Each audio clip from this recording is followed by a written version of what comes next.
ونصلي على رسوله الكريم أما بعد فأعوذ بالله من الشيطان الرجيم بسم الله الرحمن الرحيم وتزودوا فإن خير الزاد التقوى واتقون يا أولي الألباب صدق الله العظيم وصدق رسوله النبي الكريم درود شریف پڑھ لیجیے۔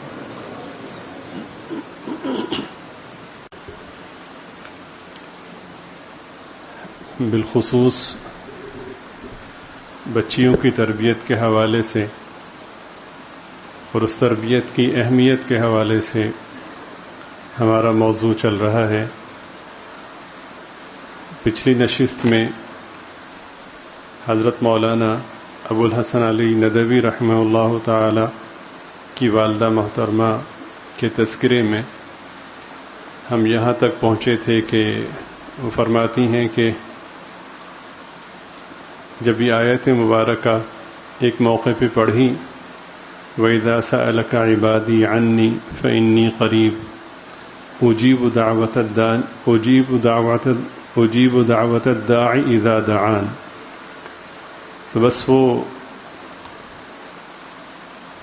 دعا کا ایک ایسا ذوق پیدا ہوا کہ بس پھر اوڑھنا بچھونا دعا ہی ہو گیا۔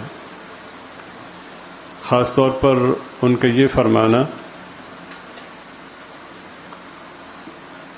کہ اللہ کے سامنے رونے کا لطف آتا تھا اور ہر چیز اللہ تعالی رلا کر دیا کرتے تھے۔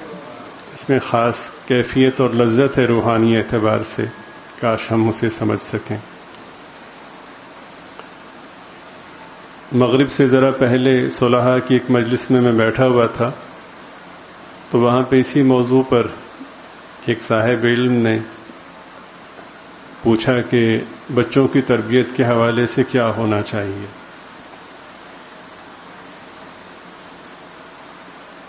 تو ان کی خدمت میں یہی عرض کیا گیا کہ محض اتنا کافی نہیں ہے کہ خانقاہ میں کبھی اس موضوع پر بات ہو گئی اور بس، بلکہ یہ جہد مسلسل ہے اور تمام تر نتائج اگر حاصل ہو بھی جائیں تو تب بھی یہ ایک ایسا موضوع ہے کہ آدمی اس سے غافل نہیں رہ سکتا۔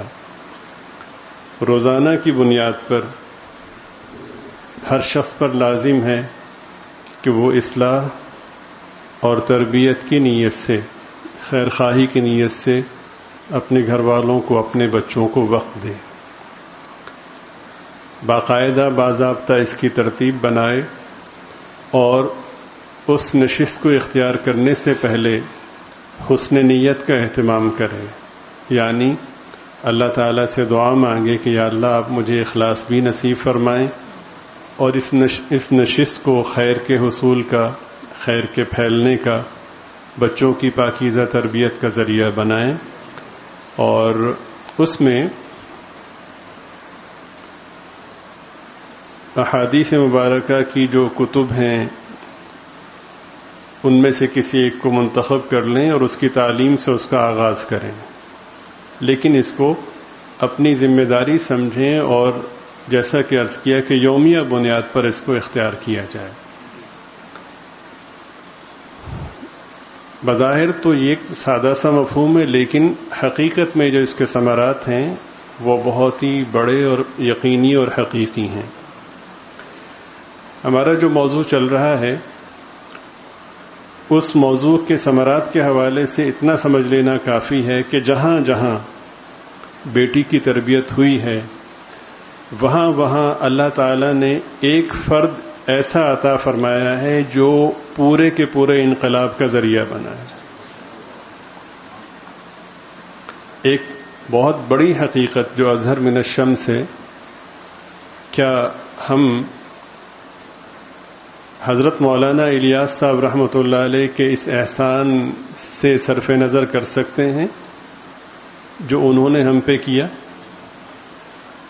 آج مدارس کو، مساجد کو، خانقاہوں کو، مکاتب کو، دین کا جو بھی شعبہ لے لیں، اسے جو رونق میسر ہے، بہرحال اس میں حضرت مولانا الیاس صاحب رحمۃ اللہ علیہ کی محنت کا اثر اور دخل ہے. اور حضرت مولانا الیاس صاحب رحمۃ اللہ علیہ اپنی کلاس میں تنہا نہیں تھے، اپنے علاقے میں اکیلے مومن نہیں تھے، بے شمار لوگ تھے. لیکن وہ کیسے بنے مولانا الیاس صاحب رحمۃ اللہ علیہ؟ مولانا الیاس کیسے بنے؟ اس کے پیچھے وہی ایک مفہوم ہے کہ وہ پاکیزہ ماں تھیں جس ماں نے الیاس کو حضرت مولانا محمد الیاس رحمہ اللہ تعالی. آپ پیچھے چلے جائیے، حضرت جیلانی نور اللہ مرقدہ، حضرت سیدنا عبد القادر جیلانی نور اللہ مرقدہ، وہ تنہا ایک طرف اور پوری دنیا ایک طرف. وہ اتنے بڑے اللہ والے کیسے بنے؟ وہی نقطہ ہے کہ ایک بچی کی تربیت ہوئی، نتیجہ آپ کے سامنے. ہمارے سلسلہ چشتیہ کے عظیم ترین بزرگ، ہمارا جو پورا سلسلہ ہے مکاتب، مدارس، تبلیغی مراکز اور خانقاہوں کا، یہ سب کا سب اسی کا فیض ہے، انہی کا فیض ہے. حضرت بابا فرید الدین مسعود گنج شکر رحمہ اللہ تعالی، وہ اتنے بڑے کیسے بنے؟ ان کے پیچھے ایک صالحہ ماں کا ہاتھ ہے. جہاں بھی جائیں گے یہی جوہر اور یہی روح معیار ہوگی. اور اس کا تعلق زمانے سے نہیں ہے.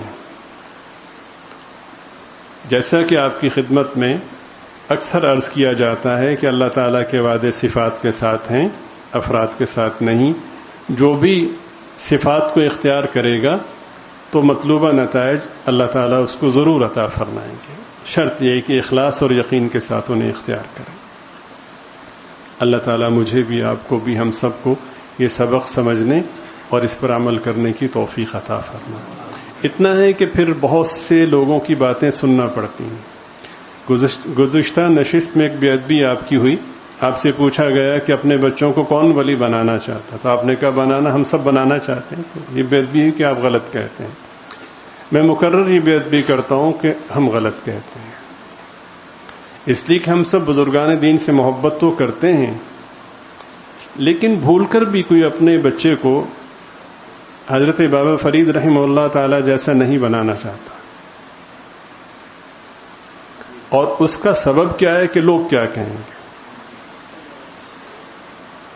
میں بہت ہی معافی چاہتا ہوں کہ لوگ کیا کہیں گے، یہ اتنا منفی مفہوم ہے، اتنا نقصان دہ مفہوم ہے کہ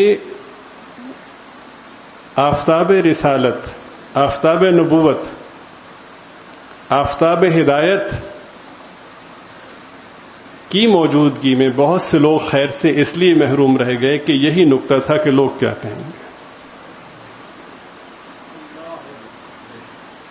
ایسے ہی ہے کہ اگر کلمہ پڑھ لیا تو لوگ کیا کہیں گے. خدا نہ خواستہ یہ مطلب نہیں ہے کہ یہ آج کے دور میں اگر ہم ایسا کر رہے ہیں تو ہم ان کی صف میں نہیں.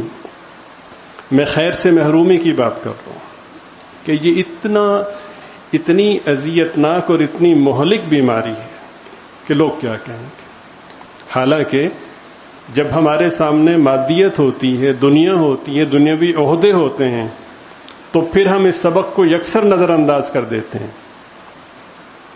نعوذ باللہ گانے بجانے کا شعبہ ہے، یہ شو بزنس کا شعبہ ہے، فلموں کا شعبہ ہے، ڈراموں کا شعبہ ہے. تو اذا فاتک الحیا فافعل ما شئت. تو کتنی بہن بیٹیاں ہیں، فاطمہ نام ہے، عائشہ نام ہے، پاکیزہ نام ہے، اس نسبت سے نام رکھے گئے تھے کہ ان کی پاکیزگی میسر ہو، لیکن ماحول نہیں دے سکے. تو جیسا کہ حدیث شریف میں کہ ہر پیدا ہونے والا فطرت اسلام پر پیدا ہوتا ہے، لیکن اس کے ماں باپ اس کو یہودی بنا دیتے ہیں، عیسائی بنا دیتے ہیں، مجوسی بنا دیتے ہیں وغیرہ. تو وہ ایسا نہیں ہے کہ یہ کہتے ہیں کہ تم یہودی بنو، بلکہ ایک مومن اور مومنہ بنانے کا جو ماحول ہوتا ہے اس کو ترک کر دیتے ہیں، اور وہ ماحول کی جس میں اخلاق باختگی ہوتی ہے، بے حیائی ہوتی ہے، دین بیزاری ہوتی ہے، اس کی طرف اپنے بچوں کو متوجہ کرتے ہیں، اور صرف اس لیے کرتے ہیں کہ لوگوں کی واہ واہ ہوگی. اور جب وہ بے شرمی کی طرف جاتے ہیں تو پھر اس چیز کو یکسر بھول جاتے ہیں کہ لوگ کیا کہیں گے. اس کا مطلب ہے کہ صلاحیت تھی کہ لوگوں کی پرواہ کیے بغیر کسی مقصد کو حاصل کریں. لیکن افسوس ہے کہ اس صلاحیت کو اللہ کے حصول کے لیے اختیار نہیں کیا.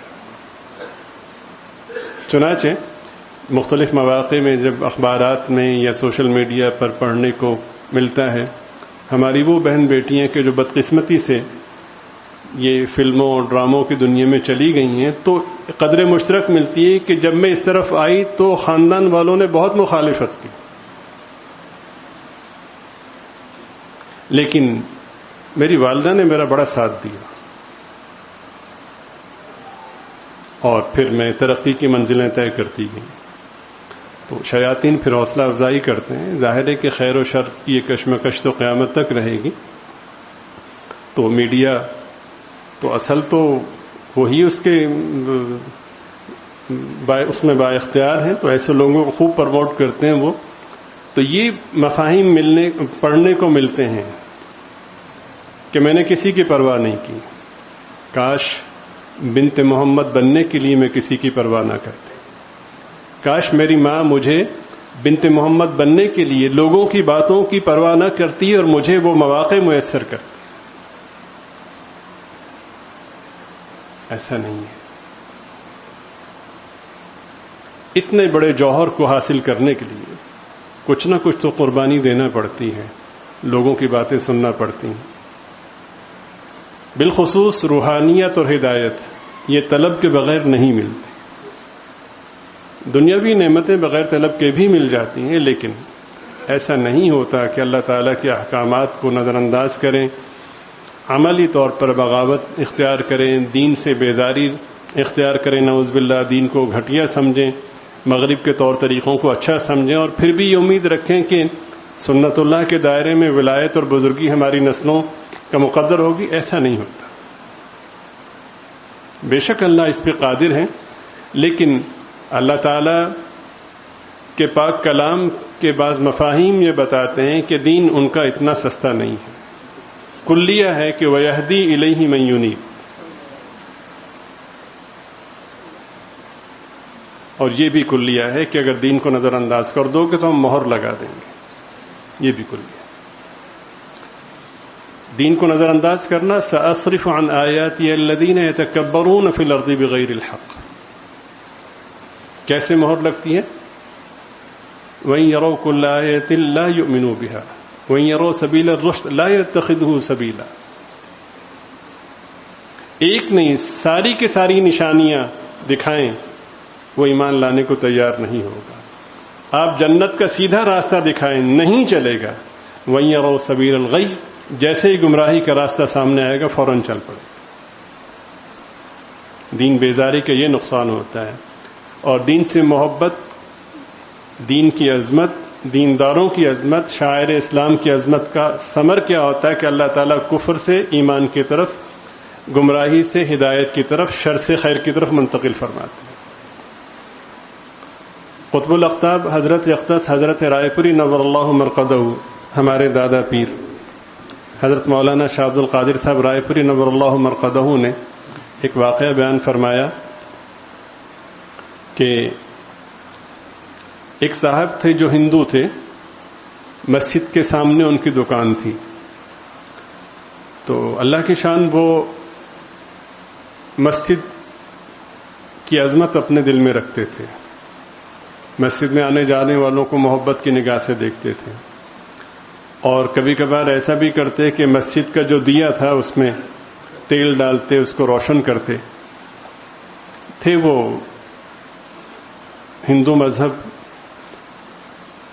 کے وقت گزرتا رہا، دل ہی دل میں ان کی محبت دین سے، دینداروں سے بڑھتی چلی گئی.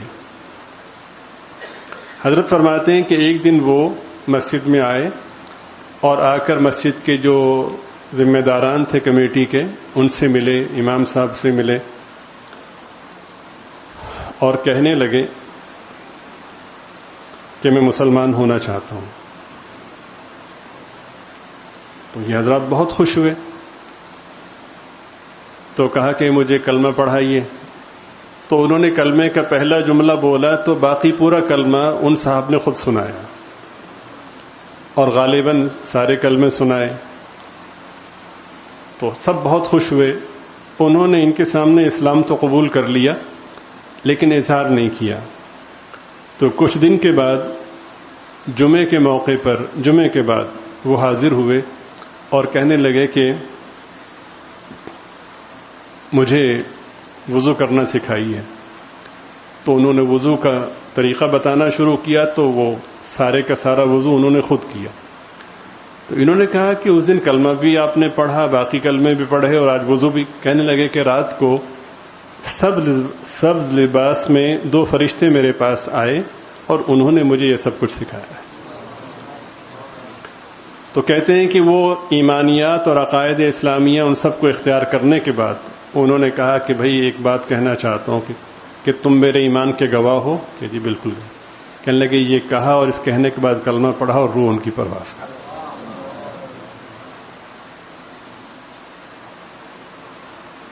اور جب بیزاری ہوتی ہے تو حدیث شریف میں کہ ایک شخص شام کو مومن ہوگا, صبح کافر ہوگا, صبح مومن ہوگا, شام کو کافر ہوگا. میرے خیال میں بیزاری کے جو مظاہر ہیں سوشل میڈیا پر ہم شمار کرنا چاہیں شمار نہیں کر سکتے. اور اس میں بھی ایک قدر مشترک ہے. اس کے پیچھے بہرحال مغربی نصاب اور مغربی نظام تعلیم اس سب جگہ. خدا نہ خواستہ یہ جو فنون کے نام پہ تعلیم ہے ہم اس کے مخالف نہیں ہیں, لیکن ایک درخواست آپ سے مسلسل کرتے ہیں کہ اس پہ غور کیجئے کہ اس کے حصول میں آپ قیمت کیا چکا رہے ہیں. روزانہ کی بنیاد پر اپنے بچوں کو وقت دیجیے, چاہے وہ اسکول میں پڑھتے ہیں, کالج میں پڑھتے ہیں, یونیورسٹی میں پڑھتے ہیں. آپ کو معلوم ہونا چاہیے کہ ان کے افکار کیا ہیں, ان کا ذہن کیا ہے, اخلاقی اقدار کیا ہیں, ایمانیات کے بارے میں وہ کیا کہتے ہیں. تو کہیں ایسا نہ ہو کہ پانی سر سے گزر جائے, ہم ہاتھ ملتے رہیں. ایک خبت سوار ہے, ایک بھوت سوار ہے یورپ جانے کا, امریکہ جانے کا. بالکل ان چیزوں کو بھول گئے ہیں. بلکہ اگر کوئی تذکرہ کرتا بھی ہے, ہم بھی ڈرتے ڈرتے تذکرہ کرتے ہیں تو لوگ ناراض ہو جاتے ہیں کہ شاید یہ ہماری ترقی کے مخالف ہے, ہم سے حسد کرتے ہیں. کون حسد کرتا ہے آپ سے؟ کیا پھر اس کی ضمانت ہے کہ اس ماحول میں وہاں جا کر جو صورت ہوگی اس کی ابتری کا تو ہم تصور بھی نہیں کر سکتے. یہاں پہ جو صورتحال ہے وہ آپ کے سامنے. اب یہ صورت ہے کہ ہمارے دین کا وہ حصہ کہ جو مفاہیم غیب سے تعبیر ہے, جنت کا تذکرہ ہے, دوزخ کا تذکرہ ہے, فرشتوں کا تذکرہ ہے, معجزات کا تذکرہ ہے, اللہ تعالیٰ کی قدرت کاملہ کا تذکرہ ہے, اس کو بیان کرنے سے پہلے 10 دفعہ سوچنا پڑتا ہے کہ کون سا پیرایا اختیار کریں, کہیں یہ مومن بچہ بدک نہ جائے.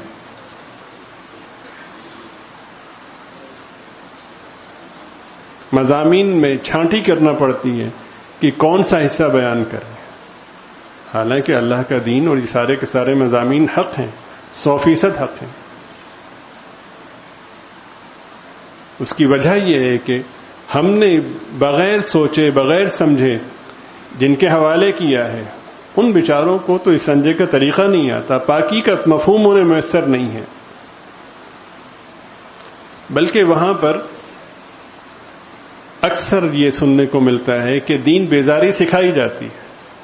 یہ ذہن بنایا جاتا ہے کہ علماء ہی سب سے بڑی رکاوٹ ہیں دنیاوی ترقی میں. یا ہمارے ایک وزیر نے کہا ایک موقع پر کہ 80 کی دہائی میں جب دنیا ترقی کر رہی تھی, چاند پہ جا رہی تھی, تو پاکستان میں مدرسے بن رہے تھے.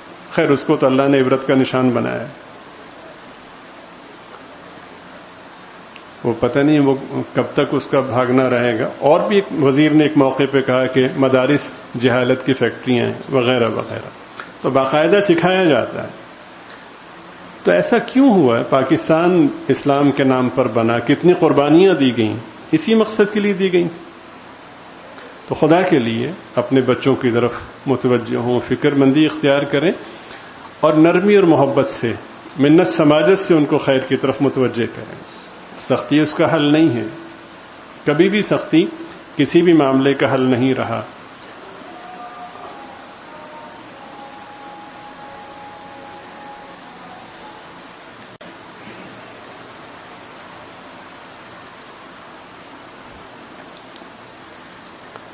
ہم اسی مضمون کو آگے بڑھاتے ہیں۔ حضرت فرماتے ہیں کہ جو مضامین ان کے سامنے آئے اس کی روشنی میں فرماتے ہیں کہ والدہ صاحبہ کی عمر شادی کی ہو گئی تھی اور ان کی کئی ہمسن بہنوں اور عزیزوں کی شادیاں بھی ہو گئی تھیں، لیکن ان کی شادی کے بارے میں والدین ابھی کوئی فیصلہ نہ کر سکے تھے۔ رشتہ گھر ہی میں موجود تھا، حقیقی چھوٹے چچا زاد بھائی سے حقیقی بہن منسوب تھیں جو بڑی سے چھوٹی تھیں۔ ایک لڑکا اور ایک لڑکی چھوڑ کر انہوں نے جوانی میں انتقال کیا۔ اب دوسری بہن کا پیام دیا گیا، یعنی میری والدہ محترمہ کا، کہ وہ جو یعنی ان کا انتقال ہو گیا ہے تو ان کی بہن کے لیے رشتہ بھیجا گیا۔ حضرت فرماتے ہیں کہ چچا کے اس گھر میں ہر طرح کی دنیاوی وجاہت، معقول جائیداد اور دنیاوی فراغت کے اسباب موجود تھے، مگر کوئی خاص دینی ذوق اور اعلیٰ دینی تعلیم نہ تھی۔ سارے اسباب و قرائن اس بات کے حق میں تھے کہ رشتہ ہو جائے، کہ یہ گھر ہی کے گھر کی بات تھی، کہیں دور جانا نہ تھا، جائیداد اور انتظام بھی مشترک تھا اور ایک ہی گھر میں بود و باش بھی تھی۔ نانی صاحبہ بھی اس کی بڑی مؤید اور محرک تھیں، لیکن خدا کو کچھ اور منظور تھا۔ اس اثناء میں ایک لطیفہ غیبی ظاہر ہوا۔ یہاں پر لطیفہ سے مراد پاکیزہ مفہوم ہے، جو ہمارے ہاں معاشرتی طور پر لطیفے کا جو مفہوم ہے وہ مراد نہیں ہے۔ فرماتے ہیں کہ میرے والد ماجد حضرت مولانا حکیم سید عبدالحی رحمہ اللہ تعالی کی پہلی شادی سن 1309 ہجری میں اپنی حقیقی ماموزاد سے ہوئی۔ طرفین میں نہایت مناسبت اور موافقت تھی۔ 1319 میں ان کا لکھنؤ میں اچانک انتقال ہو گیا۔ اپنے پیچھے صرف ایک یادگار چھوڑی، میرے بڑے بھائی مولوی حکیم سید عبدالعلی صاحب مرحوم، جو اس وقت صرف 9 سال کے تھے۔ والد صاحب پر اس اچانک حادثے کا ایسا اثر ہوا کہ باوجود کہ ابھی ان کی صرف 33 سال کی عمر تھی، انہوں نے دوسری شادی نہ کرنے کا فیصلہ کر لیا۔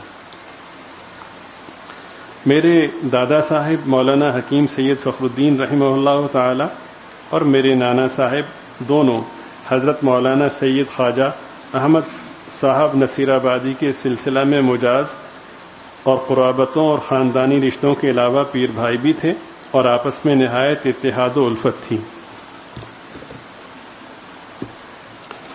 اس حادثے کے بعد ان کے دل میں اس بات کا شدید تقاضا پیدا ہوا کہ والد صاحب کی دوسری شادی حضرت شاہ ضیاء النبی صاحب کی ان صاحبزادی سے ہو جائے جو شادی کے قابل تھیں، جو اپنی دینداری، سلیقہ مندی اور پڑھنے لکھنے کے ذوق کی وجہ سے دادا صاحب کو نہایت عزیز تھیں۔ لیکن والد صاحب کی طبیعت شادی کی طرف راغب نہ تھی اور ان کی طرف سے انتہائی سعادت مندی کے باوجود اس معاملے میں خاموشی تھی۔ مجھ سے ان کے ایک نہایت بے تکلف اور عزیز دوست منشی عبدالغنی صاحب مرحوم نے یہ واقعہ سنایا کہ میں ایک مرتبہ رائے بریلی گیا۔ حکیم صاحب کے والد مولانا فخر الدین صاحب نے مجھ سے بڑے درد سے کہا کہ کیا ہماری ڈیوڑی اب بے چراغ رہے گی؟ سید شادی نہیں کرنا چاہتے۔ میرے والد صاحب کا لقب تھا لفظ سید شادی نہیں کرنا چاہتے، ہمارے بعد اس گھر میں کوئی چراغ جلانے والا بھی نہ ہوگا، تم سید کو اس پر راضی کرو۔ میں نے لکھنؤ آ کر مولوی صاحب سے کہا کہ آپ کے والد صاحب کی بڑی خواہش اور تمنا ہے کہ آپ دوسری شادی کر لیں۔ اگر آپ نے انکار کیا تو ان کی ناراضگی کا ڈر ہے۔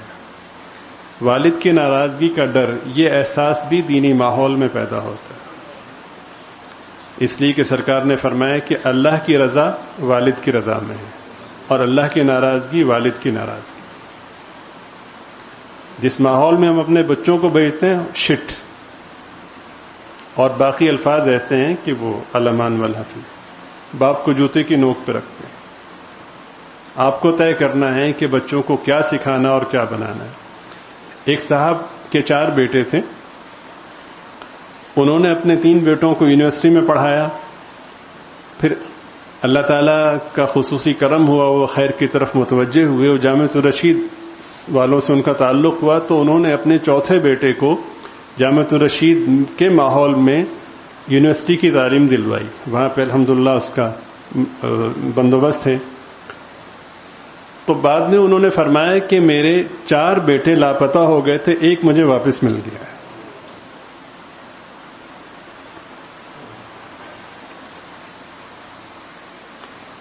اگر آپ نے انکار کیا تو ان کی ناراضگی کا ڈر ہے.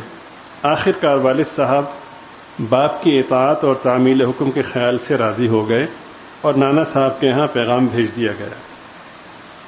یہاں پر اس بات کا ذکر کر دینا بھی ضروری ہے کہ جس طرح خاندان میں ہمارے نانا صاحب کا گھر سب سے زیادہ کھاتا پیتا اور خوشحال باوجاہت تھا, ہمارے دادا کے ہاں اسی قدر اس چیز کی کمی تھی. یہاں کوئی جائیداد اور زمینداری عرصے سے نہ تھی. خاندان کی اس شاخ میں بہت اوپر سے علم دین کا سلسلہ چلا آ رہا تھا اور یہ مولویوں کا گھرانہ مشہور تھا. یہاں جائیداد کے بجائے کچھ کتابوں کا ذخیرہ اور دینی علم نسلاً بعد نسل منتقل ہوتا رہا اور یہی اس کی سب سے بڑی جائیداد تھی. اس دور میں خاص طور پر گھر میں ایک طرح کی تنگی اور عسرت تھی. دادا صاحب حاذق طبیب, بڑے فاضل اور مصنف تھے, لیکن طبیعت میں بے نیازی اور خودداری بہت تھی. کبھی معاش کی طرف پوری توجہ نہیں فرمائی. گھر میں کسی وقت فاقہ ہو جانا بھی کوئی بڑی بات نہ تھی.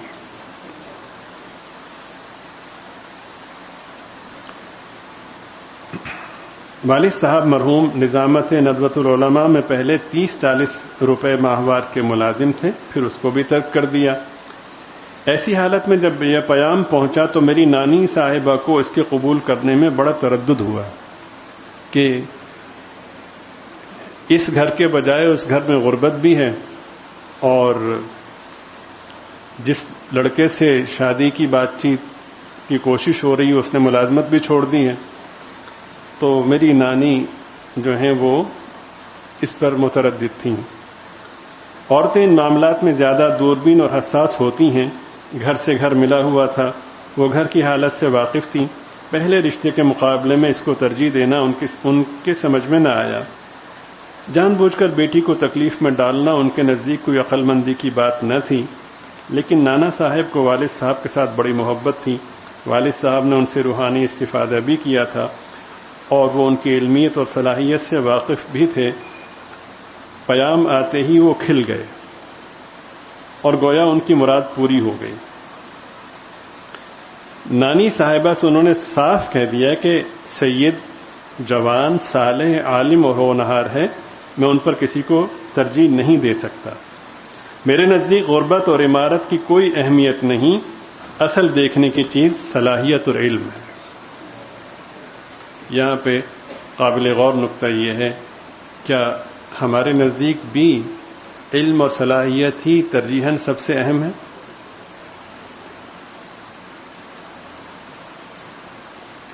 میں نے خود اپنے کانوں سے بعض مواقع میں سنا کہ بچی کے لیے رشتہ آیا اور بتایا گیا کہ لڑکا سودی کام کرتا ہے.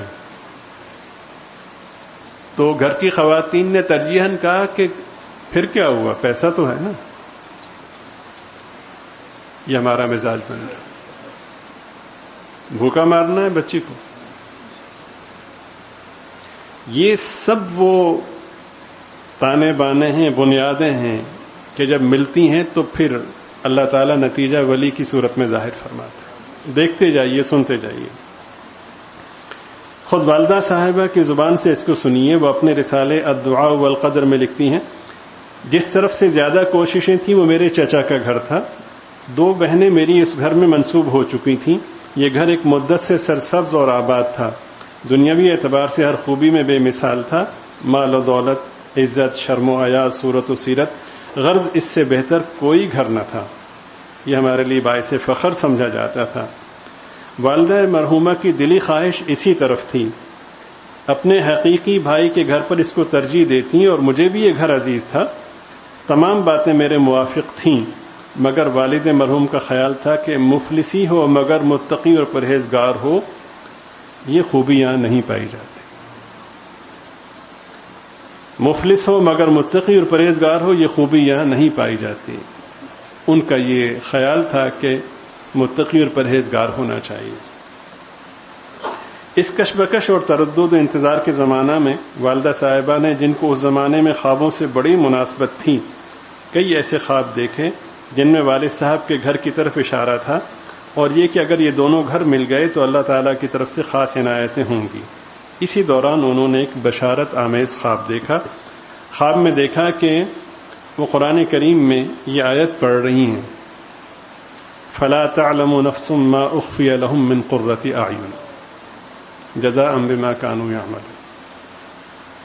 بات چل رہی تھی کہاں رشتہ ہو، تو بڑوں کا خیال یہ تھا بالخصوص کہ یہاں پہ وہ تقوی زیادہ ہے، تو حضرت فرماتے ہیں میری والدہ نے خواب میں یہ دیکھا کہ میں یہ پڑھ رہی ہوں، بس اس کو اللہ پاک کی طرف سے رہنمائی اور یوں سمجھیں کہ بہتری کا اشارہ سمجھا۔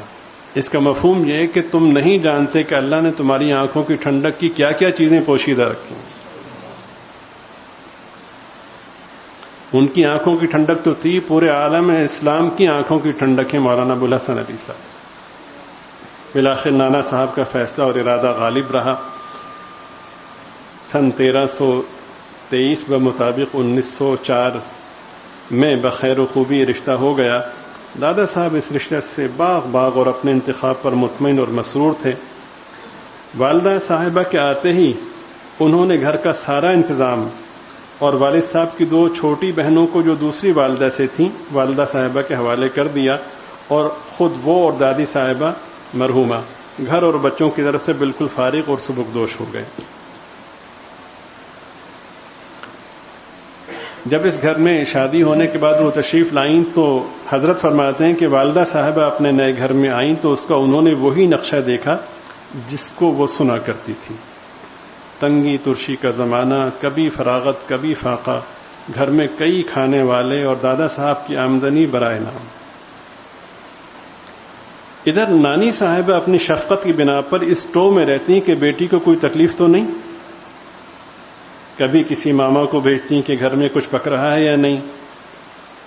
والدہ صاحبہ نے کئی بار یہ سنایا کہ جب میں کسی کو اپنے میکے سے آتے دیکھتی تو چولہے پر ہانڈی رکھ دیتی اور آگ جلا دیتی تاکہ یہ معلوم ہو کہ کھانا پک رہا ہے، حالانکہ اس میں پانی کے سوا کچھ نہ ہوتا۔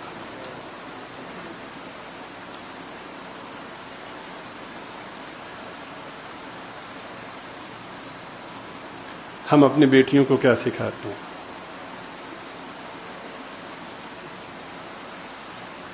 کیا ذہن بناتے ہیں؟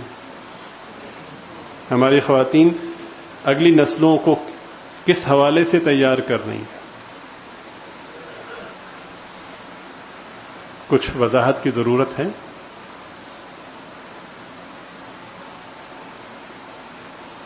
دیکھیے اس تقویٰ پہ اور اس گھر میں اور اس گھر کی کیفیات میں انہوں نے اپنے آپ کو ایسا ڈھالا، صحابہ کے دور کی یاد تازہ کر۔ تھوڑا سا فرق ہے لیکن مفہوم وہی ہے کہ ہم چراغ بجھا دیں گے تم منہ ہلاتے رہنا تاکہ مہمان کو یہ لگے کہ ہم کھانا کھا رہے ہیں۔ ایسے ہی ہم سکھاتے ہیں تو نے دب کے نہیں رہنا۔ کیوں؟ ہم کسی سے چھوٹے ہیں؟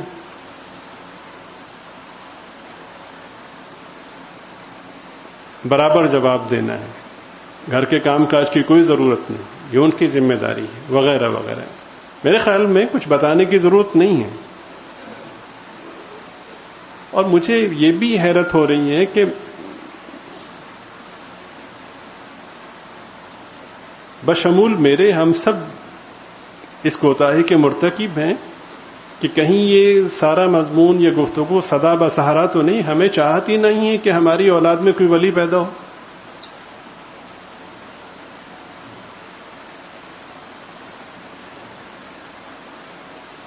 خدا کے لیے ان مضامین پہ غور کیجیے۔ کلکم راعٍ وکلکم مسئول عن رعیتہ، تم میں سے ہر شخص نگہبان ہے اور ہر شخص سے اس کے ماتحتوں کے بارے میں سوال ہوگا. یہ بیٹیاں تمہاری ماتحتی میں تھیں، تم ان کے سرپرست تھے، تم نے ان کی تربیت میں، ان کو خیر کی طرف متوجہ کرنے میں اپنا کیا کردار ادا کیا.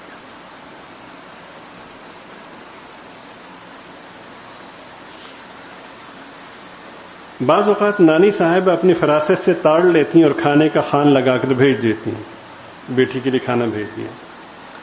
کچھ ہی عرصے کے بعد والد صاحب نے مطلب شروع کرنے کا ارادہ کیا.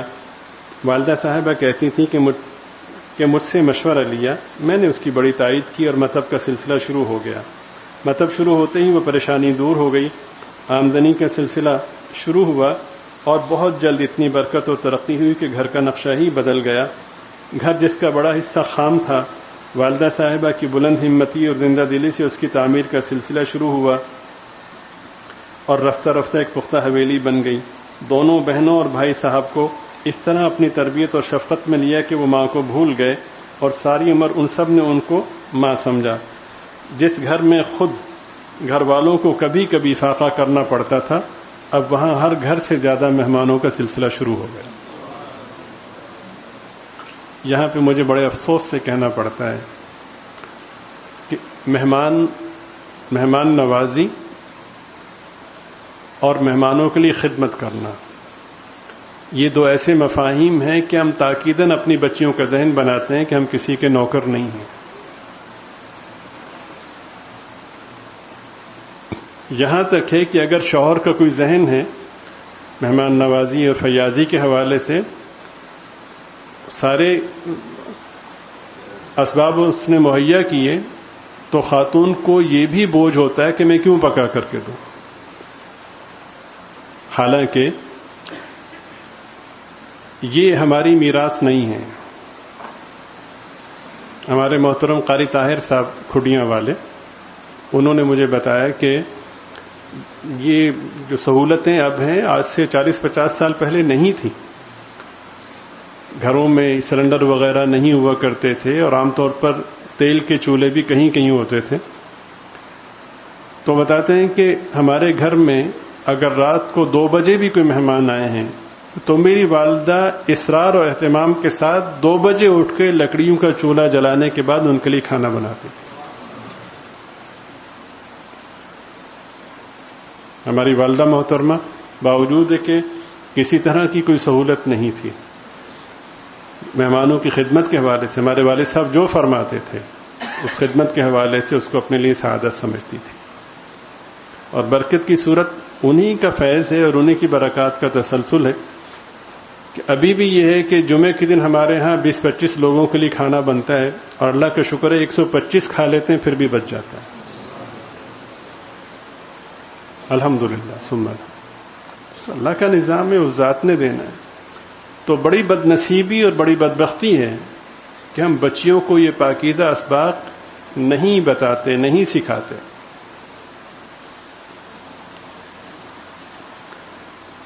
مائیں لڑنے کے لیے آ جاتی ہیں کہ ہم نے اس لیے بچیوں کی شادی نہیں کی کہ نوکری کریں.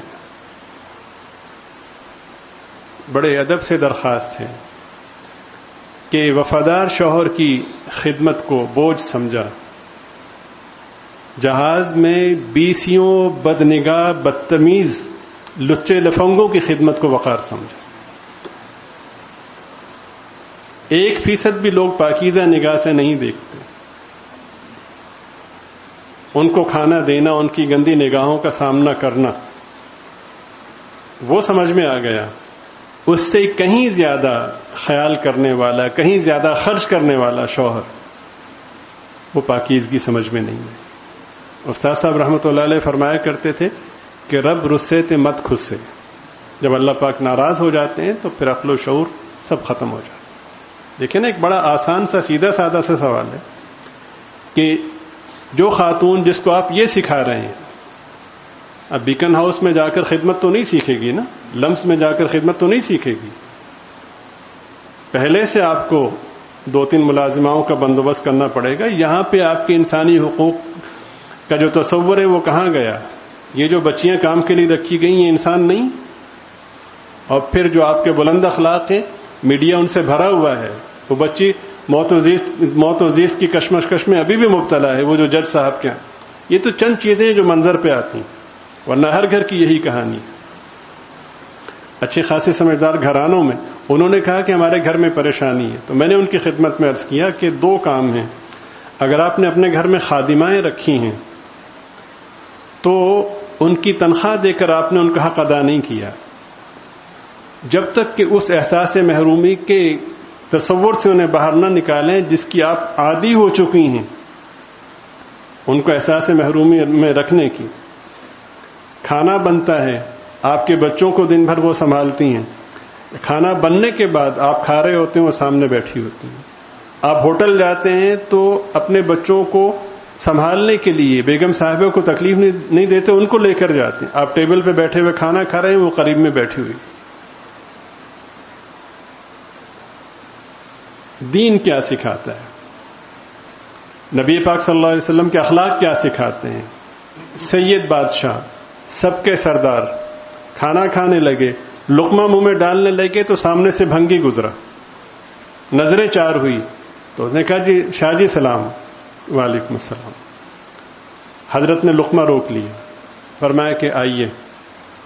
تو قریب ہوا، کہنے لگے کہ فرمانے لگے کہ آئیے اور ہمارے ساتھ کھانا کھائیے. اس نے سوچا کہ علاقے کا سب سے چھوٹا سمجھے جانے والا فرد بھی مجھے انسان نہیں سمجھتا، مجھ سے نفرت کرتا ہے. یہ ان کے سردار ہیں، یہ مجھے کہہ رہے ہیں کہ میرے ساتھ کھانا کھائیں. تو دوبارہ پوچھا کہ شاہ جی تسی مینوں کیا ہے؟ حضرت نے فرمایا جی آپ ہی سے کہا. اس نے پھر پوچھا کہ حضرت آپ نے مجھے کہا کہ میں کھانا آپ کے ساتھ کھاؤں؟ ہاں جی آپ ہی سے کہا ہے. آئیے کھانا کھائیے. میں نے کہا شاہ جی پہ تھوڑا سا انتظار کیجیے. شاہ جی بیٹھ گئے. تو وہ قریبی گھر تھا، گھر گیا، اپنی بیوی اور بچوں کو لے کر آیا اور کہا کہ پہلے کلمہ پڑھائیے پھر کھانا کھائیں. تمہاری ڈگریاں،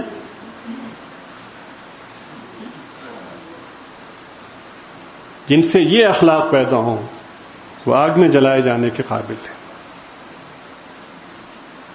ہمارے اکابر میں سے ایک بزرگ نے بڑی ذمہ داری سے فرمایا کہ جتنی بھی پاکیزہ صفات جنہیں فطرت قبول کرتی ہے وہ سب سرکار کے اخلاق سے چرائی گئی ہیں. تم لوگ برتری کا دعویٰ کرتے ہو. ان سے میں نے یہ عرض کیا کہ اگر آپ چاہتے ہیں کہ آپ کے گھر میں رحمت ہو، برکت ہو، سکون ہو، یا تو خود اپنے خواتین کو کام کا عادی بنائیں، اور اگر ایسا نہیں کر سکتی، ملازمائیں خادمائیں رکھنی ہیں، تو ان کو وقار وہی دیں جو اپنے بہن بھائیوں کو دیتی ہیں، اپنے بچوں کو. اگر ایسا نہیں ہے تو دنیا میں نحوست کے ساتھ ساتھ آخرت میں بھی اس کا جواب دینا ہو. کوئی ذمہ داری سے کہہ سکتا ہے کہ میں خادمہ کو وہی عزت دیتا ہوں، ملازمہ کو وہی عزت دیتا ہوں، اس کی ہم عمر بچی جو میری اپنی بیٹی، جو اس کو عزت دیتا ہوں اسی نظر سے اس کو دیکھتا ہوں؟ کوئی کہہ سکتا ہے؟ کیسے مومن ہے؟ ویسے ڈھنڈورا پیٹتے ہیں حقوق انسانی فلاں فلاں.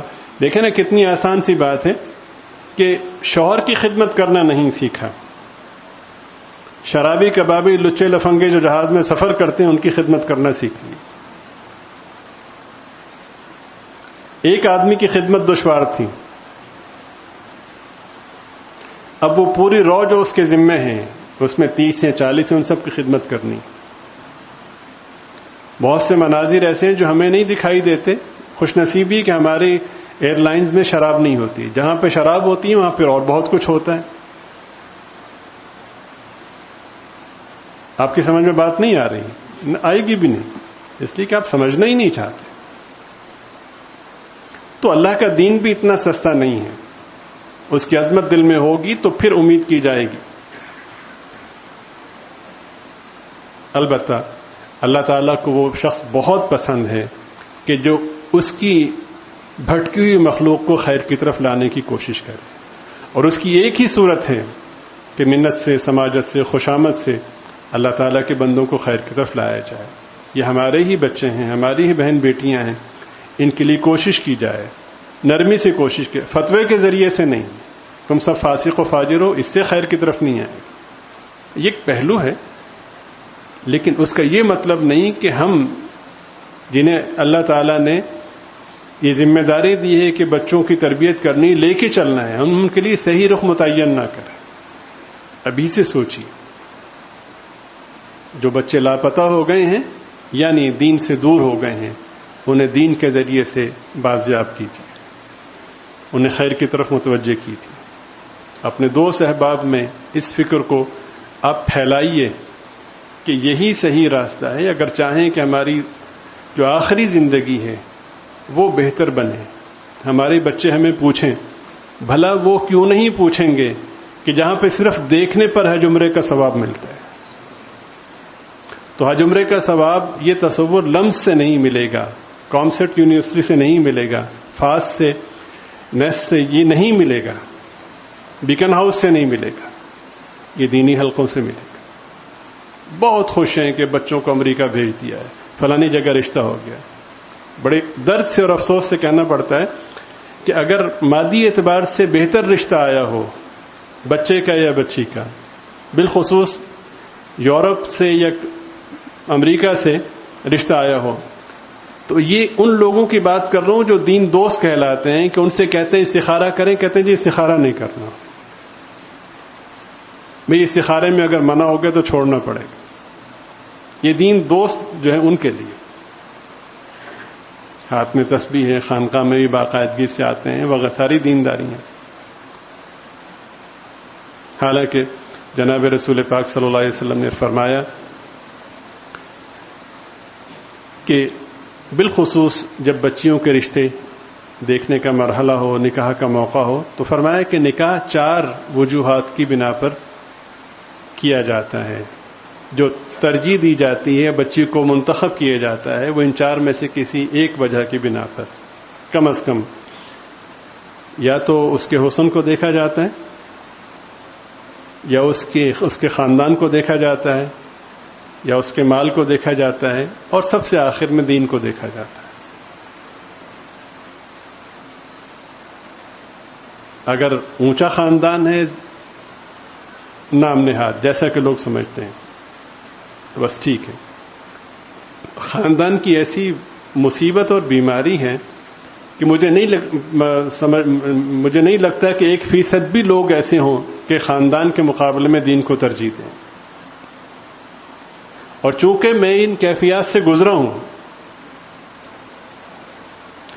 بڑی تکلیف اور بڑے درد کے ساتھ یہ عرض کر رہا ہوں کہ بعض جگہوں پہ میں چاہتا تھا کہ بچوں کی نسبتیں ہوں، لیکن اچھے خاصے دیندار لوگ، دین کے ٹھیکیدار جو سمجھتے ہیں کہ دین ہمارے گھر کا ہے، نسل در نسل ہمارے گھر کا ہے، صرف اس بنا پر آمادہ نہیں ہوئے کہ ہمارا خاندان نہیں ہے۔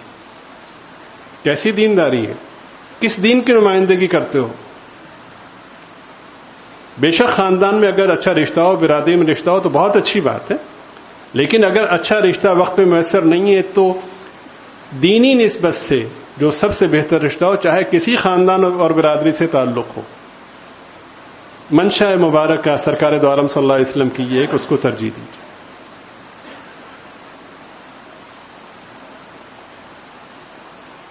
سب کو راضی کیا، چچا بھی راضی ہوئے، ماموں بھی راضی ہوئے، ایک سرکار کو راضی نہیں کیا۔